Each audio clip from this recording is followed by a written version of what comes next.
Здравейте, аз съм Жасмина и днес ще ви покажа моите продукти за грим колекция от гримове и да започваме.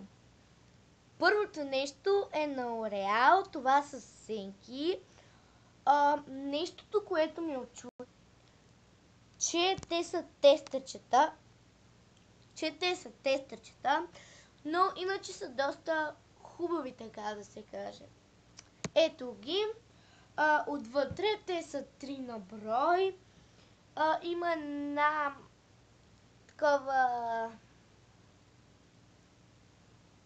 една четка, която другата не знам къде е. И да, много съм доволна от тях.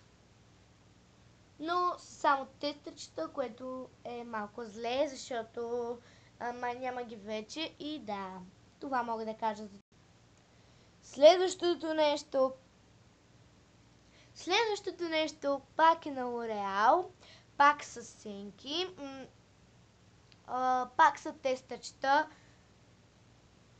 Ето тестърчета са, което за мен не е много добре, защото са много хубави, но да, тестърчета са и аз не мога да направя нищо по въпроса. Ето как изглеждат отвътре. Да, пак има три палитрички с грим, сенки и една четка. Другата пак не знам къде е. Пак са хубави, много са хубави всъщност. Използвам ги понякога, защото не ми се налага много да съм с грим. И да. Следващото нещо е ето тази четка, която е за руж, за руж. Да, тя е на топ. Не знам на какво е, всъщност мисля, че това е марката. Топ Цай. Не знам на какво е марката. И да, но е доста мекичка. Това мога да кажа за тях, за нея всъщност. Доста е мекичка. Но няма да пипам нищо, защото камерата ми не иска да фокусира. Да продължаваме нататък. Следващото нещо е този руж на L'Oreal. Ето ги как изглежда и отвътре. Те са на топчета, но не знам защо така са го направили, така че не съм много доволна от него. Четката е малко груба, но пак става. Не е много зле, но нито е много добре. Нещо по средата е. И да, това мога да кажа за тях. Стават! Но казах какви са ми забележките. Следващото нещо е вазелин. Много съм доволна от него. Той е единствено от Лондон. Ако имате път към Лондон, препоръчвам го. От един май маркет е. Но мисля, че ще го има навсякъде в тези магазини, които са за гримове и така.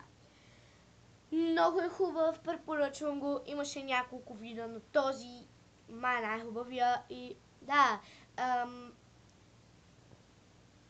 Много е хубав и препоръчвам го наистина. Няма да сбъркате, ако си го купите. Малко е скъп, но 4 паунда според мен може да дадете за него, защото е доста хубав и да. Ето как изглежда отвътре. Вътре е жълт. Аз съм го използвала доста и по средата е доста нежен, така да се каже. Доста нежен. Отвън е малко по-трудно. Затова, когато аз си го слагам, използвам четка. От тези четки, които след малко ще видите. Ето ги четките. Аз използвам ето тази. Има такава подобна, която всъщност ето тази използвам аз, която е доста удобна, както ето тази и тази използвам. но мисля, че тази ми е по-удобна. И да, това са четките. Те са на Руди Роз. Ето. Това мога да кажа за тях. Да. Сега следва руша ми на Дебора.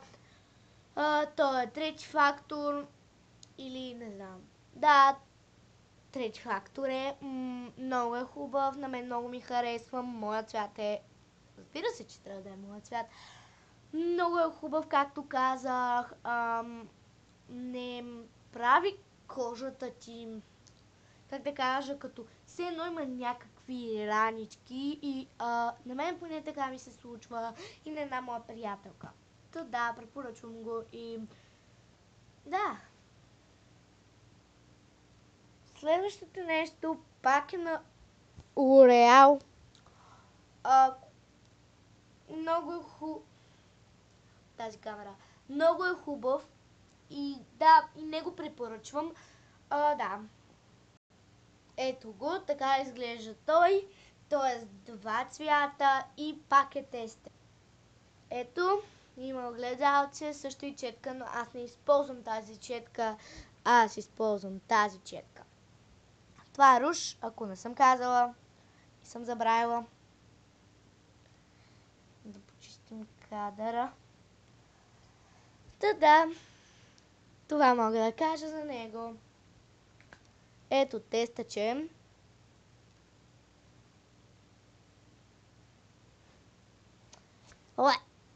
Тестаче.